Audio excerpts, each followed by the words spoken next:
Trop, c'est trop du côté de la mosquée Rahma de Plénoreti. La scène est des plus dramatiques. Pour la petite histoire, une partie de ce terrain avait été offerte par le patriarche de la famille Diawara pour y ériger une mosquée. Tout a basculé à la mort de ce dernier. Son fils aîné ayant repris les rênes de la famille a décidé de faire du tort aux imams, aux fidèles ainsi qu'aux prédicateurs. Vous n'avez pas lu?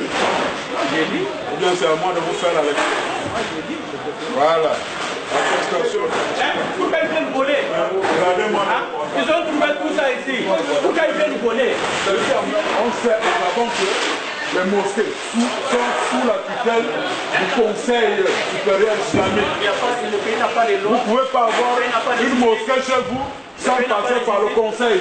L'imam Camara en a subi. Emprisonnement, humiliation, injures et intimidation étaient devenus le quotidien pour ce dernier depuis l'arrivée de M. Babou, séjournant auparavant en Angola. Il a ainsi remis en cause tous les efforts fournis par la communauté pour arriver à construire une mosquée. Qu'est-ce qui se passe aujourd'hui à la mosquée de Plénoreti?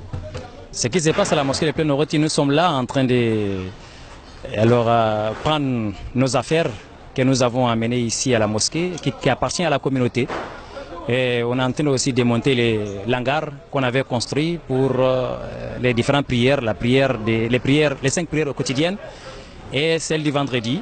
Mais maintenant que la mosquée n'est plus là et que la famille Diawara, représentée ici par M. Bobo, selon lui-même, il représente la famille, il nous a obligés vraiment de quitter là et partir ailleurs. Monsieur Babou ne s'est pas arrêté là. Il a joué de tout son poids à travers le soudoiement et la corruption pour faire emprisonner des personnes intègres, parce que se voulant regardant sur tout ce qui se faisait à la mosquée. Qu'est-ce qui nous amène aujourd'hui à cette situation?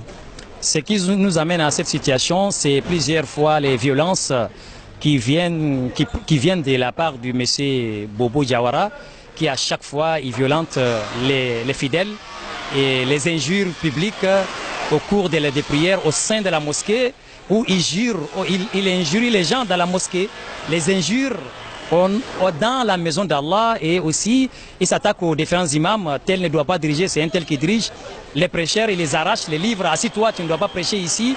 Alors pour lui, c'est lui qui doit diriger. Raison pour laquelle nous déménageons de la mosquée.